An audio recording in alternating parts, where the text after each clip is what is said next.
So with Barack Obama was put in office for two reasons. One was domestic, one was international. Every president of America is given a domestic mandate and an international mandate. Barack Obama's international mandate was to make Africa and its resources safe again for Western exploitation, in particular through the AFRICOM program of putting United States military bases within African soil, geographically located close to places with high levels of mineral reserve. So what's going on in Ghana right now? An agreement between the Ghanaian government and the United States to put a military base in Ghana. This is all strategic to make sure that if Africa ever decides to rise up and push back against European imperialism, aka white supremacy, they will not be in a military position to be able to do that. So Obama succeeded. And the reason he succeeded in Africa is because Africa, just like Black America, just like Black Europe, thought the presidency of Barack Obama was a blessing because we don't understand white supremacy and we don't understand politics. It doesn't matter whose face is on the cover. It doesn't matter whose face is out front. The only thing that matters is the color of the hand that makes the decisions. Barack Obama was a flunky. He was a functionary. He was a stool pigeon, and he was a puppet. And yes, he was a coon. Barack Obama did absolutely nothing to benefit Africa. He did absolutely nothing to benefit African people. Now, domestically, Barack Obama's job was to distract black people in America long enough for the government to take everything that our ancestors fought for, roll it up into one big ball, civil rights, voting rights, affirmative action, equality, you name it, and roll it on over to the feminist movement, roll it on over to the LGBT movement, and roll it on over to the multicultural movement. So today in America, whenever you hear civil rights discussed, black people are not in the conversation. It's gays, it's feminism, or it's multiculturalism. They use Barack Obama to take everything black people fought for and give it to people who have never fought for black people. What do you know about the situation of black people in France? I'm somewhat familiar because I tend to study the international situation. Not thoroughly familiar, but I will say this. In all my travels, wherever I go, there's four things constant. I don't care if I'm in France, London. I don't care if I'm in South Africa, Nigeria. I don't care if I'm in Holland, Austria, Jamaica, Turks and Caicos, Canada, LA, Houston. On the planet, there's four constants for African people. Number one, we're worshiping a white Jesus. I don't care where you go. Black people in love with a white Christ. That's number one. Number two, you have mass incarceration of black males at a rate 4 or 5 times their percentage of the population in that particular state. Number three, you have miseducation of black children. You have the over-identification of black children in classifications of mental retardation, ADHD, learning disabled. You have record numbers of single black mothers raising our children on their own, okay? And then on top of that, you also have a black economy, which is totally dominated by people who do not look like us. I don't care where you go on the planet, black people are not in control of their economy. Your rice, your bread, your milk, your sneakers, your hats, your clothing, your transportation, your electronics, everything you buy is being sold to you by somebody who don't look like you, but more importantly, don't care about you. What would be the solutions? Because, you know, this is a statement, but now what could be the solutions? Solutions are simple. And the solution hasn't changed since Marcus Garvey articulated it over 100 years ago. And the solution is independence in all areas of human endeavor. The solution for African people is no different than the solution for Chinese people. The solution for African people is no different than the solution for the French people. It's the same. It's no secret.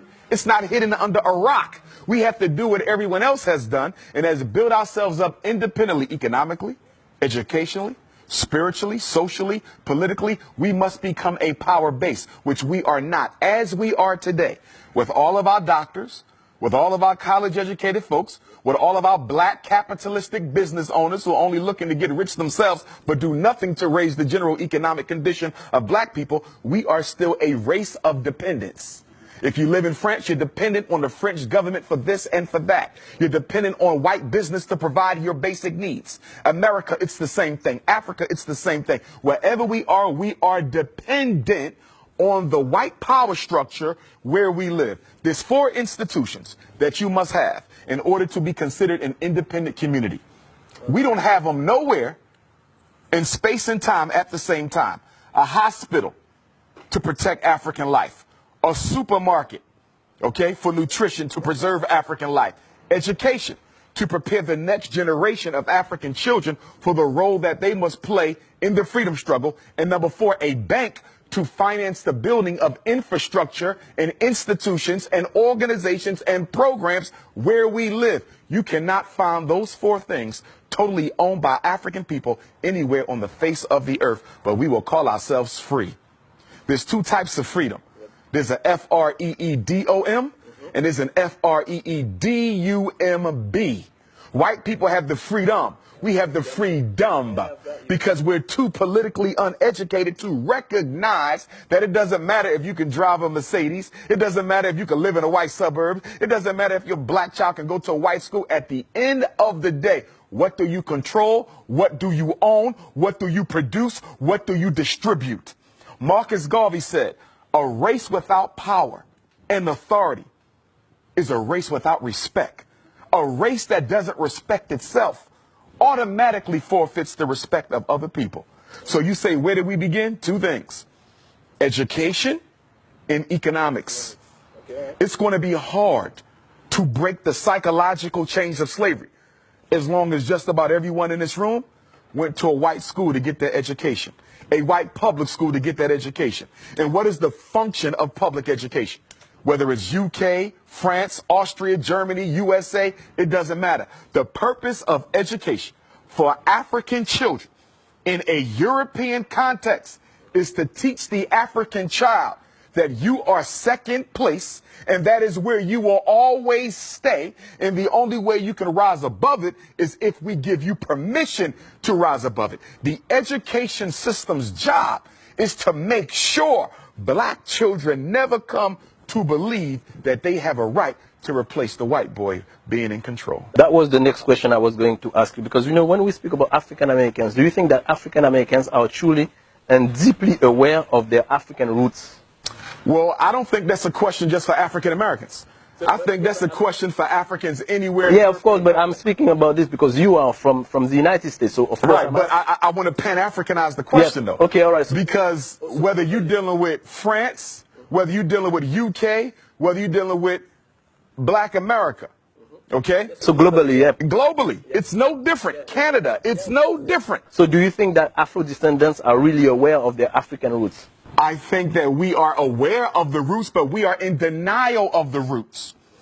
Okay? This is why black women spend billions of dollars on perm, weave, blonde hair, green eyes, blue eyes. This is why educated black men, I don't care if they live in Paris, I don't care if they're in Austria, Holland, UK, Canada, US, or South Africa. Educated black men marry outside of their race more than the men of any other race put together because you hate yourself. And the reason why we do this is we actually think we can convince white people if we act white enough to accept us, because we don't understand white supremacy and we don't understand eugenics. Eugenics is the science of exterminating the African DNA. It don't matter if you're light skinned with green eyes, you still African. It don't matter if you're blue, black, purple with nappy hair, you still African. It don't matter if you in Paris speaking French or the US speaking English. At the end of the day, you carry the gene of Africa. And that gene of Africa is the most powerful DNA on earth. We are the only people who can reproduce ourselves in every other group. I can make a baby with a Chinese woman, it's an African baby. I can make a baby with a French woman, it's an African baby. An Arab, an East Indian, a Native American, it's an African baby. You understand? The white man cannot reproduce himself in any other woman but one who looks like him, because he's genetically recessive. I'm genetically dominant, and that's why he must eliminate me. Because in the natural order of things, if I do absolutely nothing, we can literally predict the date where he will no longer exist. So he has to make a decision. He either has to get rid of me first before nature gets rid of him. So speaking about this, what is your feeling about interracial marriage? I don't support it. Why? I have nothing against white women or Chinese women or Arab women or East Indian women, but the black man belongs with the black woman. The first institution that has to be built is the black family. If you don't save that, you save nothing else. If you don't build that, you build nothing else. A white woman can't understand my struggle. A Chinese woman can't understand my struggle. And what black men fail to recognize, even when you marry white or Arab or Chinese or East Indian or Latino, that woman is still loyal to her race. So it doesn't matter if she had your baby. It doesn't matter if y'all got married. It doesn't matter if y'all sleeping with each other. At the end of the day, her loyalty is not to her husband. It is to her community. And at any moment that that community calls on her to do a job, she will do it. So even though you're laying on top of her, she's still in charge of you.